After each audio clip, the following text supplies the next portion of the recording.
Hi everyone, welcome back to my channel. आज की जो वीडियो है वो मेडिटेशन के ऊपर है। मेडिटेशन इतना ज़्यादा इम्पॉर्टेंट क्यों है, क्यों करना चाहिए सबको मेडिटेशन कंपलसरी क्यों है। पहले ना मुझे भी लगता था, हर एक बंदे का मैंने सुना कि मेडिटेशन करो, मेडिटेशन के बाद ग्रो किया, मेडिटेशन से ये हुआ, मेडिटेशन से वो हुआ। मुझे लगता था कि क्या है इसमें। मैंने भी बहुत बार ट्राई किया था, तब मुझे नहीं होता था, मुझे समझ में भी नहीं आता था। लेकिन जब मैंने प्रॉपर मेडिटेशन किया, गाइडेड मेडिटेशन लिया, मैंने क्लास ली उसके बाद मुझे चीज़ें समझ में आई। पहले क्या होता था ना, स्टार्टिंग में मेडिटेशन जब मैं करती थी तो वो स्टार्टिंग में ना ध्यान नहीं लगता था, समझ में नहीं आता था करना कैसे है, फोकस नहीं होता था। जब वो हम गाइडेड लेते हैं ना तो हमको समझ में आता है कि फ़ोकस कैसे करना है, क्योंकि स्टार्टिंग में फ़ोकस नहीं होता है अगर आपको कोई गाइड ना करे। अगर देखो किसी किसी का हो जाता है, लेकिन मेरा तो नहीं हुआ था।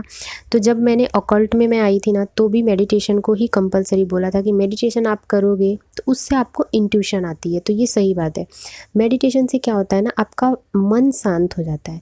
जब हमारा मन शांत होता है तब हम कोई अच्छी चीज़ सोचते हैं, मतलब आप उसमें ना क्लैरिफाई कर पाओगे क्या नेगेटिव है और क्या पॉजिटिव है।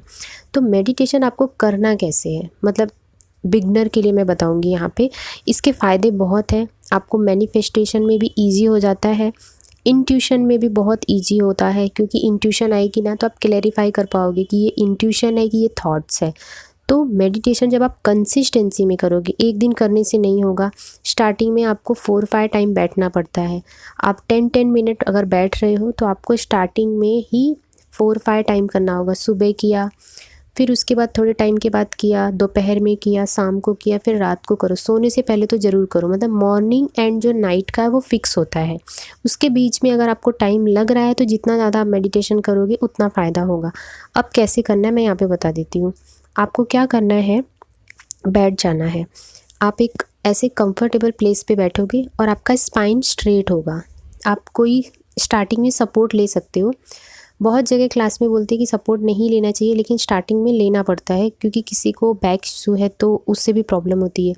और कोई कोई बैठ नहीं सकते तो वो लेट के भी कर सकते, लेकिन वो लास्ट ऑप्शन होता है। लेकिन सबसे पहले आप स्टार्ट करो, स्पाइन स्ट्रेट हो, देन आप बैठ जाओ। अपने पाम को अपने थाई पे रखोगे, पाम आपका अप डायरेक्शन में होगा, ऐसे आप करना है आपको। और अपनी आइज़ को क्लोज़ करोगे और आपको स्टार्टिंग में क्या करना है, ब्रीदिंग पे फोकस करना है। आप पहले डीप ब्रीदिंग लोगे, देन उसको होल्ड करोगे, फिर रिलीज़ करोगे। वापस से डीप ब्रीदिंग, होल्ड, रिलीज़, वापस से डीप ब्रीदिंग, होल्ड, रिलीज़। ऐसे आपको करना है। इस तरीके से आपने 3 बार, 4 बार, 5 बार किया। उसके बाद आपको क्या करना है, वापस से आप अपने नॉर्मल ब्रीदिंग लोगे। मतलब ब्रीदिंग आप जैसे अंदर ले रहे हो उसको काउंट करोगे 1, जैसे एक्सेल कर रहे हो छोड़ रहे हो 2, फिर वापस से अंदर ले रहे हो 3, फिर वापस से छोड़ रहे हो 4। ऐसे आपको काउंट करना है। 50 या 100 तक जाओगे ना, आपका ध्यान लग जाएगा। ध्यान मतलब स्टार्टिंग में ना आपको विदिन कुछ सेकंड के लिए आता है, फिर उसके बाद वो बढ़ता जाता है टाइम, फिर आपको खुद से अपने आप को ध्यान में ले जाना होता है। तो आपको ऐसे करना है। और इससे क्या होता है ना, जब आप ध्यान करोगे, मेडिटेशन करने के बाद आप ना अपना ग्रेटिट्यूड जर्नल लिखो। मेडिटेशन करने के बाद कोई भी आप मैनिफेस्टेशन कर सकते हो। ओवर थॉट आएंगे, जब भी आप मेडिटेशन स्टार्टिंग में करते हो ना तो आपको ओवर थॉट आते हैं। आप उसको ना बार बार अपने ध्यान को ना सांसों पे ले जाओगे। जैसे आपको कोई ओवर थॉट आ रहा है, कुछ भी आ रहा है, थॉट्स तो आते हैं, तो उसको आप वापस से सांसों पे आओगे। फिर से थॉट आ रहा है, फिर सांसों पे ही आओगे, क्योंकि उसी से आपका ध्यान लगेगा। और अगर जैसे किसी को मतलब ध्यान लगाने में बहुत ज़्यादा प्रॉब्लम हो रही है, मतलब काफ़ी टाइम से वो ट्राई कर चुका है, तो उसको त्राटक करना चाहिए पहले। त्राटक से बहुत ज़्यादा फ़ायदा होता है, क्योंकि मैंने ना पहले ऐसे ही नॉर्मल मेडिटेशन कर रही थी तो कभी कभी ध्यान लगता था, कभी कभी नहीं लगता था। फिर मैंने त्राटक से किया था ना तो मुझे बहुत इजी हुआ था, क्योंकि एक जगह फोकस करना होता है। तो आपका जो थर्ड आई होता है ना, वहाँ पे आप फोकस कर लेते हो, देन आपका थर्ड आई पे फोकस होता है ना, उसके बाद आपका मेडिटेशन में बहुत अच्छे से ध्यान लग जाता है। तो इस तरीके से कर सकते हो। लेकिन पहले स्टार्टिंग में ही आप त्राटक नहीं करोगे। पहले आप बिगनर हो तो पहले आप 5 मिनट बैठना सीखो, फिर 10 मिनट बैठना सीखो, उसको 15 मिनट, 20 मिनट ऐसे कर करके आप 1 आवर तक लेके जाओ।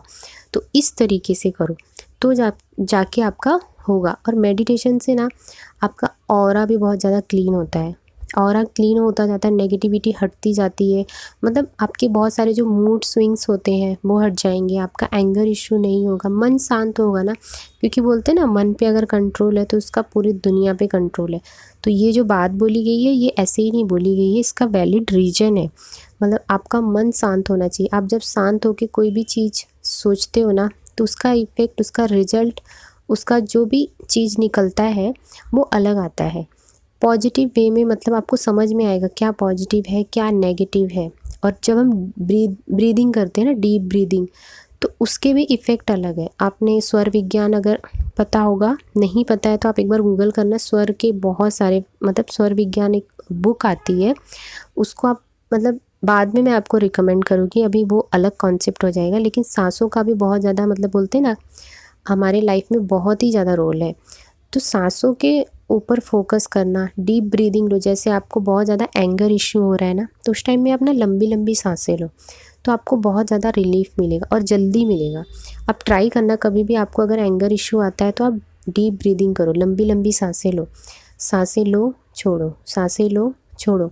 उससे भी आपको इफ़ेक्ट आएगा। आपकी हेल्थ, आपके रिलेशन, आपका कोई भी चीज़ रहेगा वो मतलब क्लियर हो जाएगा। मतलब ये मेडिटेशन से ये मुझे दिखा कि हमारे थॉट क्लियर हो जाते हैं, ओवर थॉट हट जाते हैं, नेगेटिविटी वो भी हट जाती है।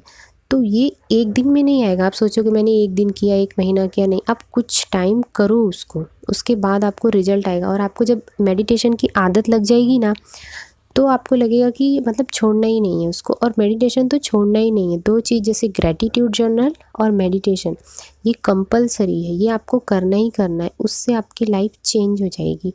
आप मतलब अपने आप पे फोकस कर पाओगे, अपने आप को समझ जाओगे। मेडिटेशन से अपने आप को समझने के लिए बहुत मिलता है, क्योंकि वो सेल्फ वर्क करते हो, मेडिटेशन खुद के लिए करते हो, किसी और के लिए नहीं करते हो आप। तो ये चीज़ है, इस चीज़ को आप कर सकते हो, इससे बहुत ज़्यादा बेनिफिट होते हैं। और आई होप गाइस मैं आपको अच्छे से समझा पाई हूँ। अगर आपको नहीं समझ में आया है तो आप वीडियो को दोबारा देखेंगे, समझ में आ जाएगा। बस इस वीडियो में मुझे ये बताना था कि मेडिटेशन क्यों इतना ज़रूरी है। क्योंकि देखो, आपको ना मैनिफेस्टेशन की सीढ़ी पे चढ़ना है ना, स्टेयर पे चढ़ना है, तो आपको स्टेप बाय स्टेप चीज़ें जाएंगी, तब जाके वो आपके लिए ईजी होगा। तो इस तरीके से आपको करना है। अगर आपके लिए ये वीडियो हेल्पफुल है तो प्लीज़ लाइक शेयर सब्सक्राइब ज़रूर करिएगा, लोगों के साथ शेयर करिए। फ्लावर फाउंटेन, आपको पॉजिटिव फ्लावर फाउंटेन बनाना है। जितना ज़्यादा लोगों के साथ शेयर करेंगे उतना आपका फ्लावर फाउंटेन बनता है। तो आपकी मैनिफेस्टेशन ना इजी होती जाती है। ये एक ब्लेसिंग्स है, लोगों के साथ आप शेयर कर रहे हो ना, ये ब्लेसिंग्स है। ये ब्लेसिंग्स बढ़ती जा रही है, बढ़ती जा रही है। जितना ज़्यादा आप शेयर करोगे वो ब्लेसिंग्स है। ब्लेसिंग देते हुए वीडियो को शेयर करो, हेल्प करो, लोगों की हेल्प करो। आपको अगर सेल्फ हीलिंग चाहिए तो मेरा बैच आ रहा है, ज्वाइन कर सकते हो। उसमें हम डिटेल्स में करवाते हैं। वीडियो से भी बहुत ज़्यादा आपको हेल्प हो जाएगी। Thank you for watching. Bye bye, take care, love you guys.